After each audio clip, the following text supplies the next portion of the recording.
Salut, c'est Cyril, j'espère que tu vas bien. Aujourd'hui, comme tu l'as vu dans le titre, on va parler d'aliénation et on va parler de liberté en fin de vidéo. Alors déjà, dans un premier temps, je voudrais t'expliquer ce qu'est l'aliénation. L'aliénation, au départ, ça vient d'un mot latin qui est alienum, et en fait, l'aliénation, au départ, c'était le transfert d'une propriété. Voilà. Et donc, l'aliénation, en fait, a été reprise par Marx dans le sens un peu plus moderne, parce que Marx considérait qu'en fait, il y avait aliénation, donc transfert de propriété, pour le prolétaire quand il allait travailler, puisqu'il était dépossédé de l'objet de son travail. Donc, son travail était aliéné, puisqu'il n'était pas propriétaire de l'objet de son travail. Et Marx considérait le travail salarié, le prolétariat, comme une aliénation, puisque le prolétaire n'avait pas d'autre moyen de subsistance que d'aller travailler. Donc là, pour le coup, il y a une vraie et réelle aliénation, puisque pour sa subsistance propre, eh bien, nous sommes obligés de travailler, nous sommes obligés d'accepter les règles qui nous dépossèdent de notre travail, puisque nous n'avons pas d'autre moyen de subsistance. C'est comme ça qu'a commencé à être perçu le mot aliénation, et ensuite l'aliénation a été reprise par, c'est un concept qui a été repris par la philosophie et par les sciences sociales, et le concept d'aliénation, c'est tout simplement le fait d'obéir à des ordres qui ne sont pas ou plus énoncés. C'est-à-dire que vous allez être mentalement aliéné à telle ou telle chose parce qu'on aura modifié dans votre tête la conception que vous avez des choses, et on aura modifié dans votre tête la représentation que vous vous faites de la réalité ou d'un objet ou de tel ou tel comportement. On vous aura manipulé en fait. C'est tout simplement que vous allez obéir à un ordre qui n'est pas l'ordre que vous auriez choisi si on n'avait pas manipulé les représentations que vous avez du monde et les représentations que vous vous faites du monde et de la vie, la manipulation également de vos croyances est quelque chose qui peut être un facteur aliénant très important. Alors je voudrais vous citer rapidement Spinoza pour commencer à parler de cette aliénation un peu plus en profondeur. Que nous dit Spinoza ?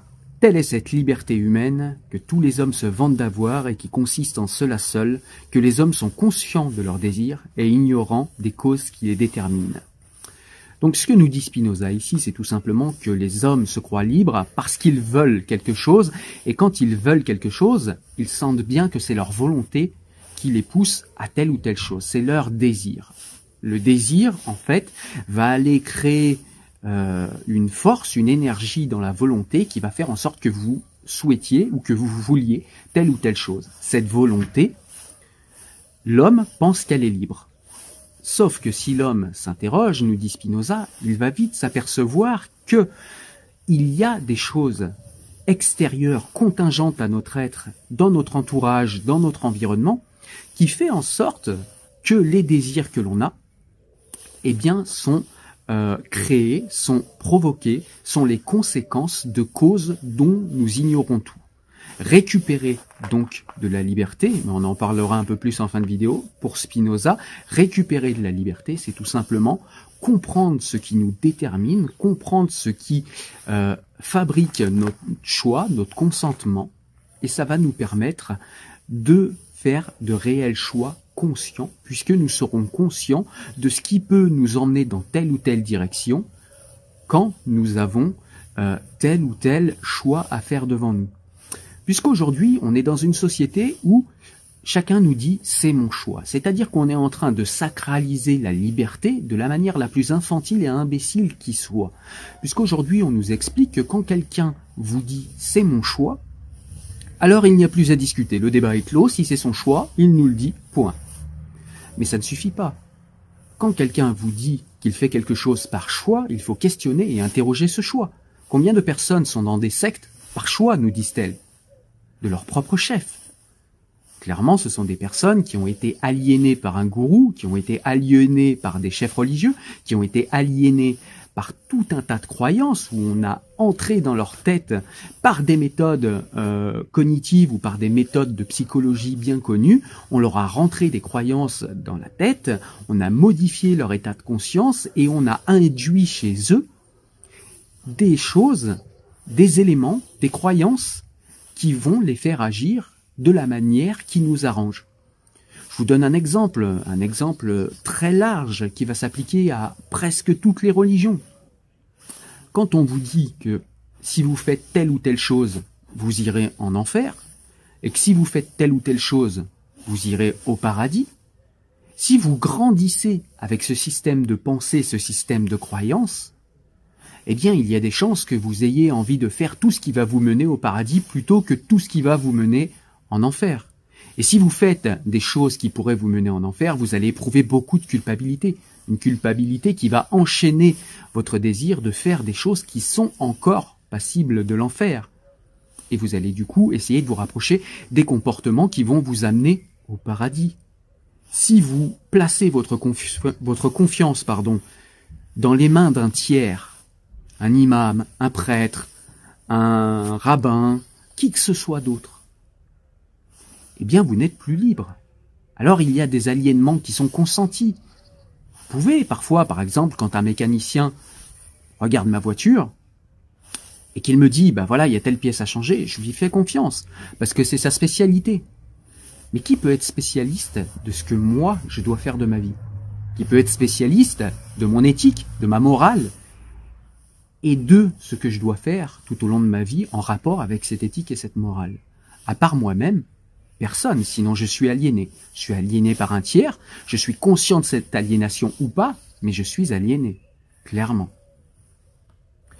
Donc c'est intéressant d'interroger ce choix et cette tendance qu'on a aujourd'hui à avoir cette préhension que je trouve infantile et assez simpliste de la liberté, en se disant que si quelqu'un dit c'est mon choix, alors c'est ok, c'est entendu, ça veut dire que c'est réellement son choix et on ne discute pas. Pour moi, c'est le début du débat, il faut interroger le choix et voir si le choix est un choix éclairé par la rationalité et consenti à la lumière de la rationalité par celui qui se réclame de ce choix, ou est-ce que le choix est tout simplement l'adhésion à un ordre établi ou à un système de croyances préétabli dans l'esprit d'une personne, de par son éducation, de par son enfance, de par le système dans lequel elle est née, de par la culture dans laquelle elle est née, de par éventuellement les personnes qu'elle aurait croisées et qui lui auraient fait un bourrage de crâne, de par la publicité également. D'une certaine manière, les publicités sont aussi un bourrage de crâne et une aliénation. Les publicités sont une manière de vous déposséder de vos propres désirs et de créer chez vous des désirs qui ne sont pas les vôtres. C'est une aliénation. Et d'ailleurs, on le voit bien, c'est là-dessus que fonctionne l'aliénation au niveau de la consommation. C'est là-dessus que fonctionne notre système de consommation. C'est en aliénant vos désirs, en vous faisant croire, en modifiant la préhension que vous avez de tel ou tel objet. Si j'ai le dernier iPhone, je serai en place. Si j'ai la dernière BMW, j'aurai la classe. Si j'ai le dernier t-shirt Hugo Boss ou le dernier costard Hugo Boss, je vais vraiment avoir la classe, etc., etc. On modifie dans votre tête la symbolique des objets que vous achetez pour que ces objets soient pour vous un objet de désir. Mais c'est une aliénation, c'est-à-dire qu'on modifie dans votre tête la préhension que vous avez de ces objets-là. Mais ces objets-là sont-ils si importants que ça? Eh bien, on voit qu'à chaque fois qu'on cède à la pulsion d'achat, puisqu'on parle de pulsion d'achat, eh bien, on voit bien qu'on n'en a jamais suffisamment. Il faut toujours qu'on achète pour être de plus en plus heureux, il faut qu'on achète et c'est sans fin, il faut toujours recommencer. Eh bien, tout simplement parce qu'en achetant, en fait, on répond à un désir qui a été créé en nous, c'est-à-dire que c'est un désir qui ne nous appartient pas, mais dans la mesure où on répond à ce désir, eh bien, il y a un phénomène de satisfaction. On est content sur le moment, sur l'instant, au moment de l'achat. Mais une fois l'achat effectué, on se rend bien compte qu'on n'est toujours pas heureux et qu'on n'est toujours pas bien. Et donc, on va être à nouveau sensible à d'autres désirs qu'on aura créés en nous et on va à nouveau acheter quelque chose d'autre, à nouveau faire des frais, partir pour un voyage dont on nous a fait envie, dont on nous a vanté les bienfaits, etc., etc. Et on va consommer, consommer, consommer et se rendre compte qu'on n'est jamais réellement heureux. Tout simplement parce que ces désirs ne nous appartiennent pas. Tout simplement parce qu'on n'a pas fait le travail de déconstruction et d'analyse de ces désirs pour être bien sûr que ce sont les nôtres. Puisque si on répondait à nos propres désirs, eh bien, dans ce cas-là, nous serions beaucoup plus heureux et beaucoup moins addicts à la consommation. D'ailleurs, les publicitaires n'ont d'intérêt qu'à avoir des êtres humains frustrés pour leur vendre quelque chose. Quelqu'un qui n'a besoin de rien, qui se sent bien avec lui-même, avec ce qu'il a, vous ne pouvez rien lui vendre. Ce n'est pas un consommateur intéressant. Donc ça, c'est une manière d'aliéner aussi les individus. C'est ce que j'appelle une aliénation de confort. C'est un petit peu ce dont parle Aldous Huxley dans Le meilleur des mondes. C'est-à-dire qu'on voit des gens qui sont aliénés tout d'abord par un conditionnement, mais un conditionnement qui dans le livre est complètement assumé. On vous conditionne, vous allez être conditionné selon la classe sociale dans laquelle on va vous mettre, puisque dans le livre, les enfants ne naissent plus du ventre des mamans, mais c'est des bébés éprouvettes qui naissent dans des usines à bébés. Et ensuite, les enfants vont être conditionnés de telle ou telle manière selon la classe dans laquelle, la classe sociale, j'entends, dans laquelle ils vont être envoyés. Et là, c'est tout à fait ça. C'est-à-dire que dans notre monde actuel, on est en plein là-dedans. C'est-à-dire que, eh bien, on va essayer de vous façonner de telle ou telle manière. Et beaucoup de personnes ne s'interrogeront jamais de toute leur vie si ce qu'ils entendent pour vrai, ce qu'ils croient vrai, ce qu'ils pensent bon, cette manière qu'ils ont de vivre, eh bien, il y a des gens qui n'interrogeront jamais tout ça. Ils n'interrogeront jamais si ce sont leurs aspirations profondes à elles, si ce sont réellement les choses auxquelles elles aspirent elles, ou si c'est simplement des choses qui ont été induites de par leur éducation, de par la société dans laquelle ils sont nés, de par la micro-société dans laquelle ils sont nés, ou de par la représentation qu'on a installée dans leur tête de telle ou telle manière de vivre ou de telle ou telle façon de faire. Donc c'est intéressant d'interroger le choix, une fois encore, ici. Et ce phénomène de choix renvoie à quelque chose de l'aliénation, c'est que l'aliénation est très souvent une auto-aliénation. Il y a ce qu'on appelle un coup cognitif, c'est-à-dire que quand on a cru à quelque chose pendant très longtemps, il est de plus en plus dur, plus le temps passe en fait, et plus il est dur de revenir en arrière, puisque plus le temps passe et plus il va falloir, si vous faites un retour en arrière et que vous vous interrogez si telle ou telle manière de vivre est bien celle que vous souhaitez, si tel ou tel désir auquel vous répondez ou vous avez répondu est bien le vôtre, ou si telle ou telle croyance que vous avez adoptée est bien bonne pour vous et est bien réelle et est bien en phase avec ce que vous croyez, eh bien le fait de vous questionner après un long moment de croyance, eh bien ça va être très très compliqué puisque ça va vous forcer à vous dire « je me suis trompé pendant 10, 20, 30, 40, 50 ans ». Donc il y a un coup cognitif, c'est-à-dire que plus longtemps vous êtes aliéné et plus c'est difficile de revenir en arrière et de revenir sur ces aliénations et de les déconstruire. Voilà pourquoi il est mieux de construire dès l'enfance des citoyens émancipés, des citoyens capables d'esprit critique, capables d'interroger ce qu'il y a devant leurs yeux, capables d'interroger ce qu'ils sont, capables d'interroger ce qu'ils veulent, ce qu'ils désirent, la manière dont ils vivent, puisque plus vous allez garder une aliénation longtemps, et plus ce sera difficile en fait de la remettre en question. Cela s'appelle le coup cognitif, comme je vous le disais. C'est quelque chose qui est très connu également dans les religions, hein. L'aliénation religieuse, c'est quelque chose qui est très connu. La religion en fait comble tellement de choses au niveau existentiel pour l'être humain. La religion, c'est quelque chose qui vraiment, c'est une idéologie qui a répondu à beaucoup de problèmes humains. Et c'est pour ça qu'elle fonctionne aussi bien encore aujourd'hui. Rendez-vous compte, la religion vous donne une identité. Vous êtes chrétien, vous êtes musulman, vous êtes juif. Tout d'un coup, vous faites partie d'une communauté. Ça vous donne une famille, même si c'est fictif, même si c'est de l'ordre de la croyance. Ça vous donne potentiellement une fraternité, une famille. Ça vous donne également une raison de vivre. Ça peut donner un sens à votre vie. Spinoza nous le dit bien.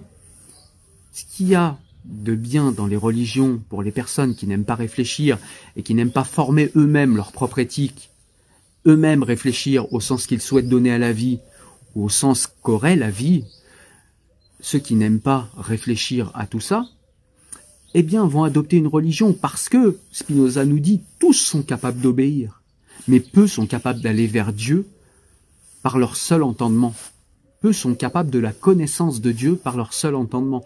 peu sont capables de se former une éthique par leur propre entendement. Il est bien plus simple d'adopter un code moral d'une religion. D'ailleurs, on le voit bien, souvent, les religions, on a l'impression que c'est des modes d'emploi. Vous avez simplement à ouvrir le bon mode d'emploi ou à demander au bon professeur de religion, et lui, il va vous expliquer comment vous devez vivre, comment vous devez gérer telle ou telle situation, tel ou tel deuil, telle ou telle frustration, telle ou telle passion. Alors, on sait que tout ça est hypocrite, on sait que les religieux sont des êtres humains qui sont de grands frustrés, on le voit chez les prêtres notamment, on le voit également chez les imams, on le voit également chez certains rabbins orthodoxes. Donc voilà, c'est des choses qu'on sait, mais pourtant il y a des gens qui encore y croient, qui encore sont bloqués dans ces systèmes de croyances. La religion aussi, à une époque, a pu être, je pense, quelque chose d'utile à l'humanité, dans le sens où, si tu fais le mal, tu vas en enfer. Si tu fais le bien, en tout cas selon la morale et les mœurs de l'époque dans lesquelles chacune des religions a été créée, eh bien c'est quelque chose qui permettait un contrôle social à l'époque où il n'y avait pas de police, en tout cas pas autant qu'il y en a aujourd'hui. C'est quelque chose que je peux comprendre. La religion pouvait avoir une utilité. Aujourd'hui, elle n'a plus d'utilité. Elle n'a plus d'utilité puisque nous avons énormément réfléchi à la morale et nous savons aujourd'hui que nous pouvons former nous-mêmes notre propre éthique. Mais on revient encore et toujours à ce que disait Spinoza, tous sont capables d'obéir, mais peu sont capables de former une éthique par leur propre entendement. Donc voilà, ça c'est intéressant. Je voulais vous lire aussi l'aliénation telle que la voyait Marx et dont je vous ai parlé, parce que je trouve que c'est intéressant. Donc il nous dit, dans le manuscrit de 1844, il décrit le monde capitaliste, en fait, dans lequel le travailleur vend sa force de travail. Donc là, on passe carrément sur un autre sujet, une autre forme d'aliénation. La finalité, la raison d'être de son travail échappe complètement à l'ouvrier. Ce n'est plus sa motivation propre qui le fait agir, mais les contraintes du système qui le forcent à se vendre. En ce sens, le travail humain étant assimilé à celui d'une machine, le risque est grand pour que le gestionnaire de la production considère l'homme comme un rouage parmi d'autres, comme une pièce interchangeable. En conséquence, il s'instaure un climat aliénant lorsqu'une activité humaine est dépossédée de sa finalité immédiate. L'individu agit sous les impératifs de lois économiques qui lui échappent et des lois d'un système économique qui le dépasse. Et on est exactement dedans aujourd'hui. On voit bien que les chômeurs sont considérés comme des personnes qui sont des outils en fait, qui ne servent plus à rien, parfois comme une masse gênante. Les chômeurs sont vraiment une masse gênante et les employés, on voit bien qu'ils sont de plus en plus rapidement et facilement interchangeables. Il y a quelques exceptions dans quelques entreprises, mais ça reste quand même assez rare de nos jours. D'autres moyens de s'aliéner, il y a également l'aliénation par la prophétie autoréalisatrice. Alors la prophétie autoréalisatrice, qu'est-ce que c'est? Eh bien c'est simplement le fait de croire en quelque chose et d'y croire tellement que en fait on va faire en sorte, de manière inconsciente, que cette chose advienne dans notre vie. Alors c'est un exemple, par exemple on peut dire que si on se dit qu'on est mauvais, par exemple, je sais pas, en maths, on est mauvais en maths, par exemple, on va se dire, voilà, je vais pas apprendre en maths si on est un élève au collège ou au lycée. On se dit, ouais, je vais pas apprendre en maths, ça sert à rien, je suis nul, de toute façon, j'y arriverai pas. Et du coup, à force de se répéter qu'on est mauvais et à force du coup de pas apprendre, forcément, on devient mauvais. Et en fait, on devient mauvais. Du coup, ça renforce le fait qu'on croit encore plus qu'on est mauvais, puisqu'on en a des preuves dans la réalité. Du fait qu'on est mauvais en maths, et du coup ça va renforcer nos croyances. Les croyances vont renforcer les comportements qui vont nous saboter tout simplement. C'est une manière de s'auto-aliéner soi-même. Et c'est une aliénation qui peut être induite, comme le dirait par exemple Gustave Le Bon dans Psychologie des foules. Il nous explique que les foules en fait sont très réactives aux émotions et aux suggestions. Et si on suggère, par exemple, on reprend l'exemple de l'élève, pas des foules cette fois, mais de l'élève. Si un élève, on lui fait croire qu'il est nul, si on lui répète tout le temps, t'es nul, t'es nul, t'es nul, t'es nul, il va finir par le devenir nul. Et c'est ça une prophétie autoréalisatrice. C'est en fait le simple fait de se conformer à un ordre, en fait, auquel on croit, mais qui n'est pas forcément vrai au départ. Mais on y croit tellement que inconsciemment, on va se mettre et on va agir de façon à ce que cette croyance en fait advienne dans la réalité et devienne finalement vraie.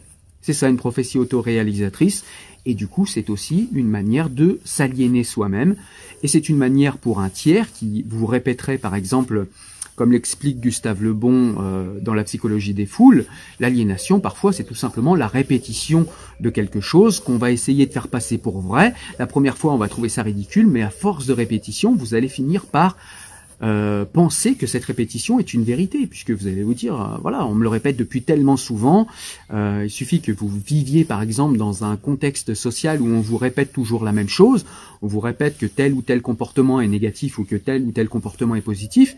Si vous n'interrogiez pas cela de manière rationnelle, vous allez finir par le croire, en fait, vous allez finir par croire les gens. Vous allez dire, voilà, ils me le disent tous, ils me disent tous que tel comportement est négatif, alors ils doivent avoir raison. Et à chaque fois, on se rend compte que l'aliénation, c'est tout simplement une impossibilité d'auto-analyse, une impossibilité de choisir soi-même pour soi-même, et c'est le fait souvent de remettre sa responsabilité dans les mains d'un tiers, que ce tiers soit un système, que ce tiers soit une habitude, que ce tiers soit une personne d'autorité, une personne qui à nos yeux est légitime, que ce soit un religieux, un chef d'État, que ce soit un père de famille avec un charisme assez fort, que ce soit un chef d'entreprise, etc. Ça marche dans tous ces cas-là. Donc, l'aliénation, c'est tout simplement la dépossession de soi par une contingence extérieure. Cette contingence, on a vu ce qu'elle peut être, mais ça peut être aussi des contingences qui vont suggérer des choses à vos émotions. Quelqu'un va peut-être essayer de provoquer votre colère pour vous faire agir dans tel ou tel sens. On sait par exemple aussi que la peur est un facteur aliénant très puissant chez les êtres humains. Un être humain qui a peur est un être humain extrêmement facilement manipulable. Et vous auriez tort d'ailleurs de vous croire immunisé contre ça. Ça, c'est notre manière de fonctionner à tous. On fonctionne tous comme ça. Donc c'est très important en fait de se rappeler ça quand on a peur, et c'est très important d'avoir le plus possible la maîtrise de ses passions, la maîtrise de sa peur, puisque ça permet de récupérer encore une fois de la liberté et de ne pas être complètement aliéné à ses passions, comme le dirait Spinoza. Donc Gustave Le Bon, oui, j'en parlais juste avant, dans Psychologie des foules, nous parle aussi de la manière d'aliéner les foules, de la manière de flatter ses bas instincts pour lui indiquer telle ou telle direction. Les foules vont avoir tendance en fait à tout simplement devenir un, c'est-à-dire qu'il y a une âme des foules, c'est-à-dire que plusieurs individus pris séparément ne prendraient pas les mêmes décisions qu'une foule entière. Une foule va être très réceptive aux stimuli, aux suggestions émotives. On a tous vu dans des foules des gens qui se mettent à crier ou des gens qui font des choses à l'intérieur de la foule qu'ils ne feraient pas s'ils étaient tout seuls. On sait très bien cela. Le fameux effet de groupe, eh bien c'est quelque chose qui est très connu. D'ailleurs, je vous mets dans les liens dans la description le lien vers la présentation du livre de Gustave Le Bon, Psychologie des foules. Vous verrez, c'est très intéressant pour comprendre ça. C'est également une manière de nous aliéner, c'est-à-dire de nous de susciter en nous en fait des émotions, en nous en tant que foule ou en tant qu'individu. Dans les deux cas, ça fonctionne. Et donc du coup, la liberté, eh bien, qu'est-ce que c'est? La liberté, c'est savoir ce qu'on fait, pourquoi on le fait, et est-ce que c'est réellement selon nos désirs, selon ce qu'on a envie de faire, selon ce qu'on a décidé nous-mêmes, selon ce qu'on a dessiné nous-mêmes au niveau de nos aspirations, au niveau éthique et au niveau du chemin de vie qu'on a envie de prendre. Mais pour cela, ça demande beaucoup de déconstruction, ça demande de l'investigation. C'est-à-dire que vous allez devoir investiguer toute votre vie sur pourquoi vous faites telle ou telle chose. Ça peut paraître extrêmement lourd, mais c'est en fait tout simplement une manière de fonctionner qui devient automatique avec le temps. Vous allez d'abord, à un très jeune âge, j'espère pour vous en tout cas, si vous ne voulez pas être aliéné, déconstruire tout ce que vous avez été, puisque l'être humain est d'abord aliéné parce qu'il est un enfant, parce qu'il est formatable, donc formaté. Le premier formatage qui est très souvent un formatage bienveillant, mais pas toujours, et même quand il est bienveillant, il peut se tromper, mais ça s'appelle l'éducation des parents, c'est le premier formatage qu'on subit.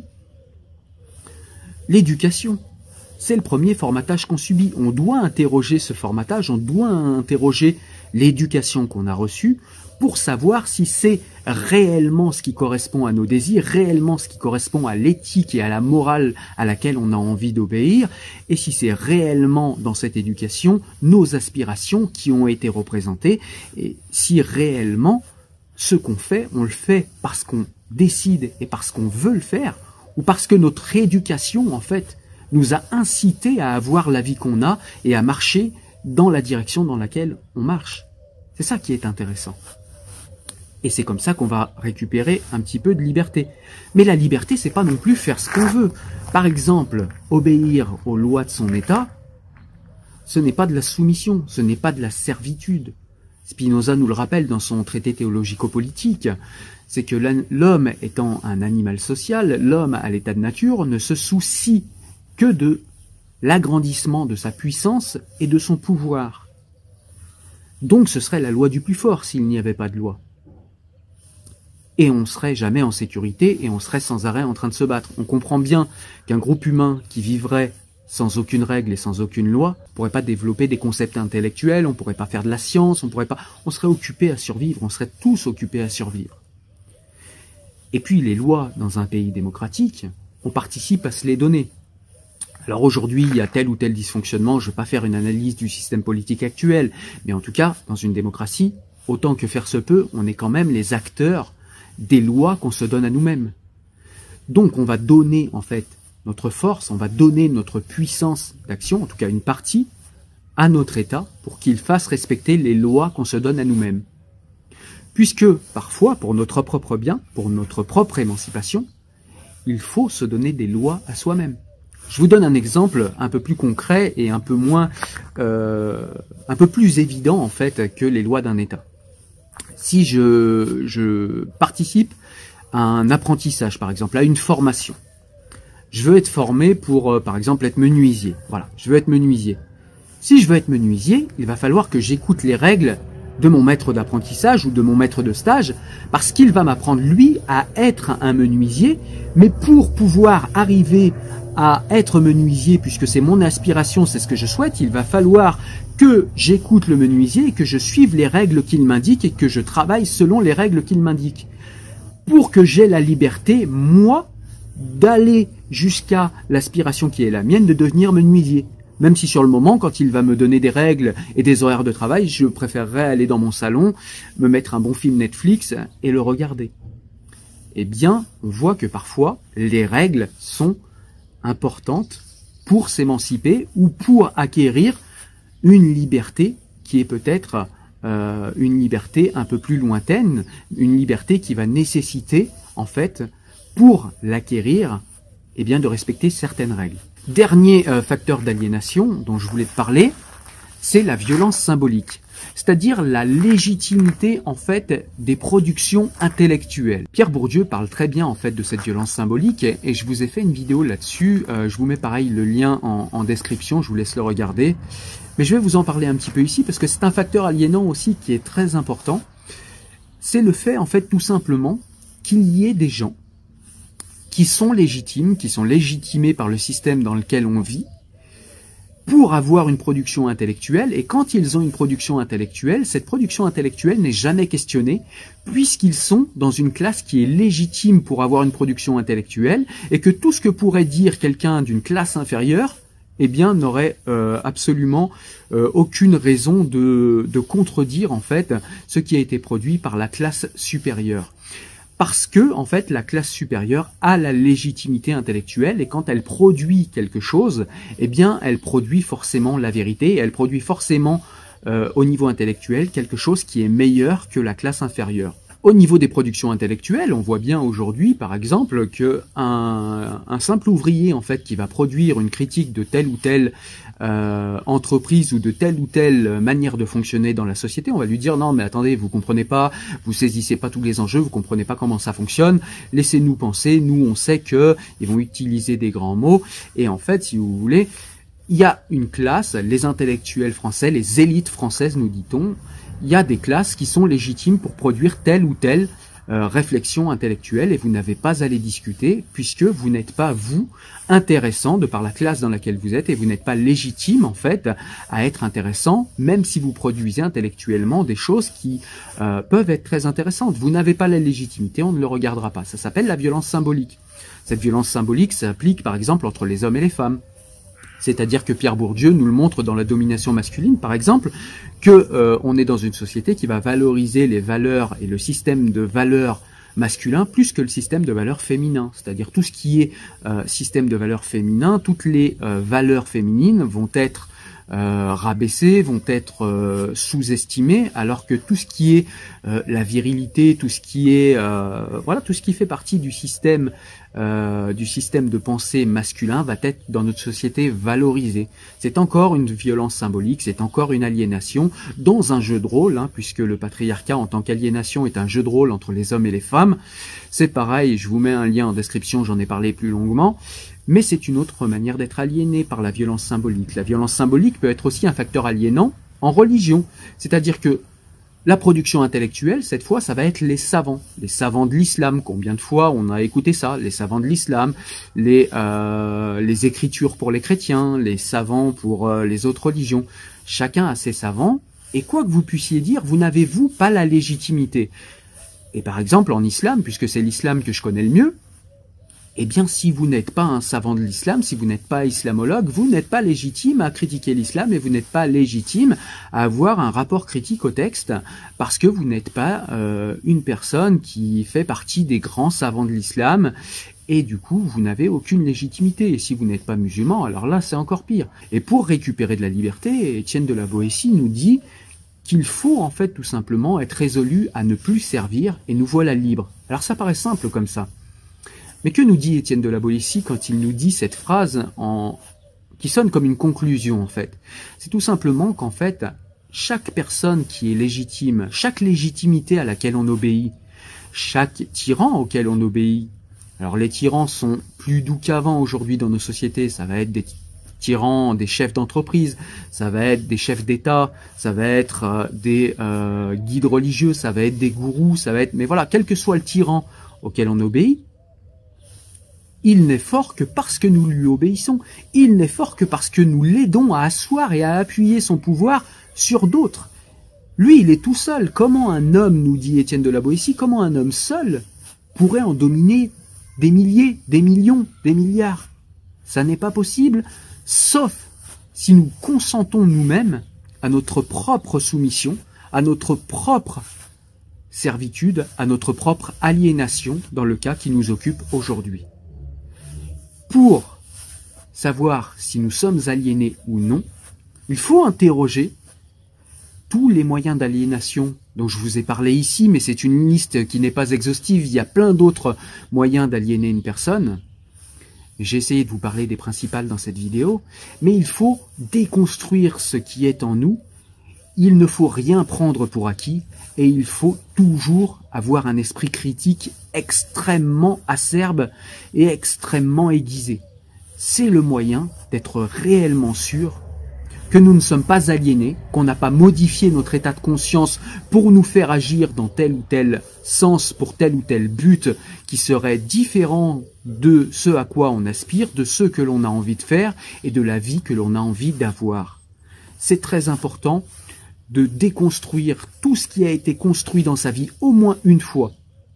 Je ne sais plus qui était le philosophe qui disait « il faut au moins déconstruire une fois tout ce que l'on pense, tout ce que l'on croit, tout ce que l'on croit vrai, pour pouvoir à la limite réadopter certaines croyances après une analyse critique rationnelle et après être passé au filtre de notre rationalité et de notre entendement. Mais il faut au moins déconstruire. Il faut savoir aussi penser contre soi-même. C'est pas simple de penser contre soi-même, mais il faut impérativement savoir le faire. Ça permet de vérifier que nous ne sommes pas aliénés et que nous sommes bien en phase avec nos aspirations profondes qui nous appartiennent à nous. C'est vraiment quelque chose qui est extrêmement important. Voilà, écoute, je voulais te parler rapidement de l'aliénation cette semaine. J'espère que tu as aimé la vidéo. Moi, je te dis à très bientôt. Oublie pas d'aller sur le site pour des recommandations de lecture. Oublie pas également de me retrouver sur les réseaux sociaux si tu en as envie. Et puis, tu peux également me soutenir sur Tipeee si tu as envie que je continue ce travail-là et si tu l'apprécies, si tu penses que je le mérite. Voilà, moi, je te dis à très bientôt pour une nouvelle vidéo. Prends soin de toi. Ciao, ciao. Salut.